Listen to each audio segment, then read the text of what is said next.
দেশটা হলো চোরের দেশ। এই দেশে গরিব মানুষের আপনার মতো আমার মতো লোকের খাওয়া নাই। আপনার বাপের 1 জমি নাই, আপনার ব্যাংকে 1 কোটি টাকা লোন নিয়ে আসতেছেন, ওই যে অফিসারের লোকে ভাও করছেন। আর আমার 3 লাখ টাকা দিবেন, আমি সৌদি জমাটা গরিব মানুষ, টাকা কোষাইছে 2 লাখ, আর 2 লাখ লাগবে। এরপরে আরেকটা জিনিস চাই, টাকা নেওয়ার আগে সরকারি ব্যাংকে চাকরি করে এর একজন কর্মকর্তার সিগনেচার লাগবে, ওই কর্মকর্তার 3টা ব্ল্যাঙ্ক চেক লাগবে। মানে যেটা বললাম, ওদের বাপ মার ফয়তার কাপড় সহ চায় ওরা।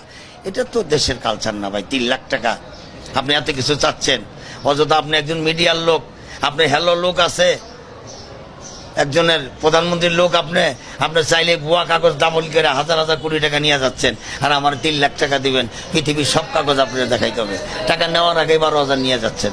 আপনি সরজমিনে যেতে চান, আমার লোকে চলেন, আমি নিয়ে যাই আপনার প্রবাসী কল্যাণ ব্যাংকে।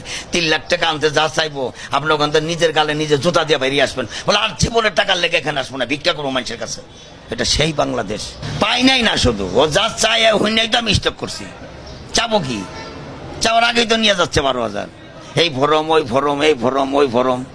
তারপর ওই যে সরকারি কর্মকর্তা, মনে করেন আমি গরিব মানুষ, আমি কাউন্টারে চাকরি করি, আমি বিদেশ যেমন নিয়ত করছি, আমার 3 লাখ টাকা লাগবো। আমার তো সরকারি কোনো লোক নাই ভাই, আমার তো সরকারি কোনো অফিসার নাই, তাহলে আমি তো টাকাটা পাচ্ছি না। আর আপনি সরকারি একজন কর্মকর্তার ব্ল্যাঙ্ক চেক আপনি তো গভীরতা আত্মীয়তা ছাড়া দিবেন না, দিবে কেউ? তা আমার তো নাই। তাহলে শুধু শুধু মানুষকে হয়রানি করা, এই প্রবাসী কল্যাণ ব্যাংক দিয়া মানুষকে ধোকা দেওয়া না, এর সাথে চিটারি করাই বলা, এই সমস্ত দুর্নীতি বন্ধ।